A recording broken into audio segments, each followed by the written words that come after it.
Alright, welcome back, guys. We are now game 3 here between Edge and capoch. It is 1-1 with some nice 4-gate and just unit control by capoch on Steps of War. Edge has got to be raging at that. Does not want to have to deal with that kind of stuff on a regular basis. But it is going to be on Lost Temple for game 3. I am, of course, unstable. Joined with me is Sif from the 2bh.org forums. And Thank you. really, what do you think is going to happen in this game, man? Well, it's interesting to see another match on LT with capoch playing. Now, we had Glade versus capoch in the last round. Capoch managed to steal victory on this map, was it not? And, you know, I think with the placements here, it actually favors the Protoss.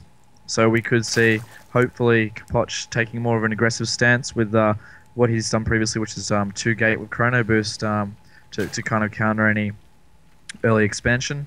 But then again, it does seem like his playstyle is favoured to the mid to late game. So we could see the game go for a bit longer and develop into that stage. Yeah, Edge, on the other he's hand, been so passive on like the big maps and then really aggressive on the small ones. If you just mix it up slightly, he could be really strong player. So I don't know. Edge got to be nervous. Both players got to be nervous. Winner of this will go into the semi-finals, which will be played tomorrow night. But yeah, it's just I'm not sure what we're going to see here. Precisely. So for anyone just tuning in, this tournament is the FXopen, and it's hosted on 2bh.org. I'm sure you've probably seen it, but you might have seen the details on Team Liquid. 2bh.org is you know, a clan that's been running since StarCraft 1 Vanilla. Vanilla flavor because it's original, and that was established in the early 2000s, 2002/3, of which, you know, we have you know, people like Edge and members of TA that frequently join there. So, you know, congratulations on FX for holding such an impressive tournament with such excellent players to give us these kind of quality matches. And also want to say a big thanks to any of the US, NA people that are watching this. You know, it's fantastic to have the different servers, whether it be Europe and NA, or NA and SCA, or, you know, any of the others, duking it out. So it does give rise to a bit of a nation war, and to see the different builds, different strategies used by different areas, because they are actually minutely different, but there are some different builds out there. It's really good to bring them together. I mean, Unstable, what are your thoughts about, I guess you could call it the globalization of StarCraft through tournaments? Well, it's really all going to boil down to you know, control and what you haven't seen before. Like, there's a lot of builds that people haven't seen on the SCA that are a lot, like, probably not as strong as some of the things on Korea, but they're definitely different. And whoa, looks like nice clutch put down to that pylon for capoch there, as he does get that second zealot out. He's going to be going to town on that pylon. I do not think he's going to be able to get that zealot out in time for that pylon to go down. Oh, this is going to be close. Probes are being brought. It's going to be interesting. Oh my god, and it does go down. The Lings are going to try and get in there. No, they're going to be fighting with the probes. Great decision by capoch there to try and get that. And the pylon does go back up. And that's exactly how you stop early Zergling pressure. I mean, I can't believe that capoch, you know, had the exact right amount of probes there to wall off essentially those Lings. And as he did have them walled off, he you know, moved those zealots in to engage straight away. So perfect control there. But, you know, Edge being really aggressive here, once again opting to work that pylon. Oh no, force field goes down. Zergling's stuck in an amazingly difficult place to engage. It turns out those zealots just carve them up, so there's a massive disparity now in units lost. 11 units lost for Edge, 275 minerals. But the thing is, like, that 275 minerals, believe it or not, is about the same as what capoch has lost, which is 250. So, you know, fair enough. That's a good exchange. Yeah, it's not too bad. If we have a look back in the main base of capoch, there is 2 more gateways going down. Sorry, 3 more gateways going down, so he's going to take advantage of these close positions and go straight back into a 4-gate again.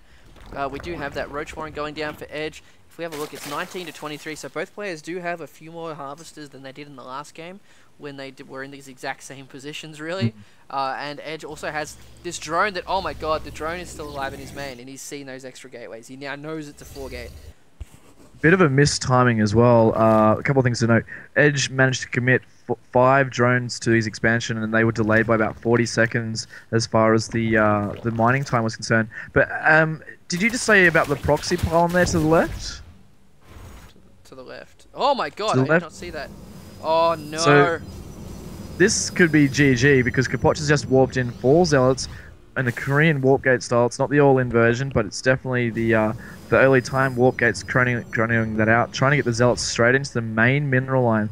Which is what's going to happen. It's going to force Edge to run his drones to his expansion, which he has, very heavily defended. Oh my god! In the middle of the map, though, these Zerglings have picked off quite a few units.